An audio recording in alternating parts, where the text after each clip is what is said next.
সামান্য অফিস সহকারী ছিলাম আমি। সেখান থেকে কষ্ট করতে করতে করতে করতে সৎভাবে আমি আজকে এই অবস্থানে আছি। আমি নিজেই এখন একটা বাইং হাউসের মালিক। তো তোমার বাবা ছিল ঝুটের ব্যবসার দালাল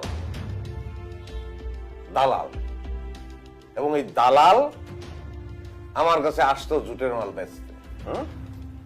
পাস্ট মনে করাই দিতেছে। একজন ঘটক বলল, তোমার বাবারে দেখে বলল যে তার একটা সুন্দরী মাইয়া আছে। আমি গেলাম, দেখলাম কথা সত্যি, তুমি সুন্দরী। বলতে আমার রুচিতে বাদে, কিন্তু না বললে পারতেছি না। গিয়ে দেখলাম যে টিনের খুপড়ির মধ্যে চাঁদের আলো।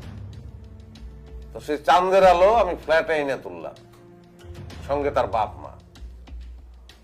এখন আমার মার পান ছাসার শব্দে তোমার মার ঘুম ভেঙে যায়।